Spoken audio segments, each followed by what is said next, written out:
2 years ago, the death of George Floyd of Minneapolis sparked a nationwide conversation about diversity in police departments. That summer, we talked with the Sioux Falls Department about their own diversity goals. Since then, a new chief has taken over. In tonight's Eye on Keloland, Lauren Solich sits down with Chief John Toome about the department's progress.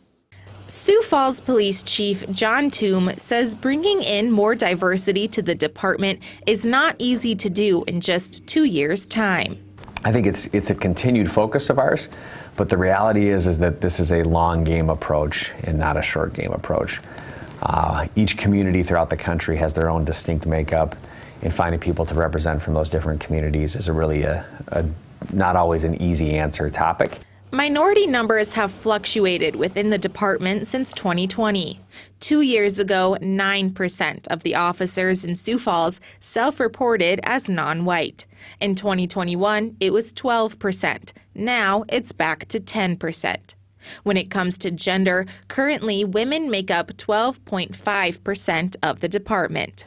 If the people who we serve see that they're represented within that department, then that's something that builds trust and builds understandings. However, we can't fully look at that as a solution for everything, because we've seen some of the most diverse police departments in the country struggle with issues when it comes in the past couple years as well. Diversity within your department is not going to make everything go as smoothly or easy as possible. It's just a component of it.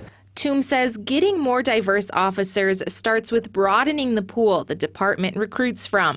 However, he says interest in becoming a police officer has lessened nationwide since the Ferguson police shooting in 2014. And if you walk in now in that education setting and you say, hey, who wants to be a police officer, in particular, who wants to be a street cop?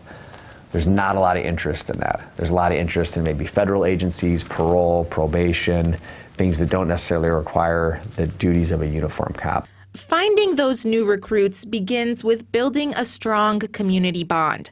For instance, the nonprofit Promising Futures is pairing police officers with 20 Whittier Middle School students for a 6-month training program in martial arts. We call it Cops and Kids. So it's an opportunity to bring members of law enforcement together with middle school kids at a positive interaction. The Cops and Kids program is so popular, it now has a waiting list.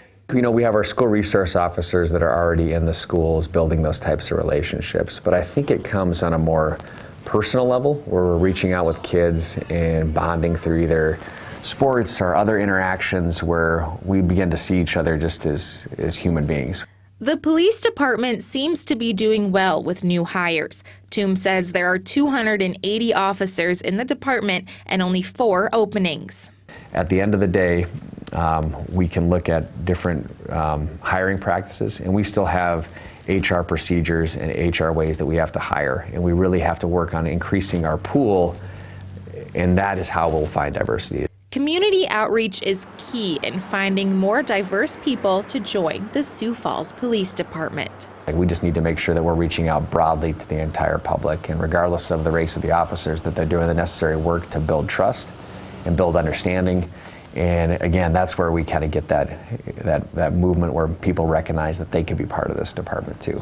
With Eye on Keloland, I'm Lauren Solich. Last year, the police department saw 411 applications come in for new officers. So far this year, they've had 87 applicants.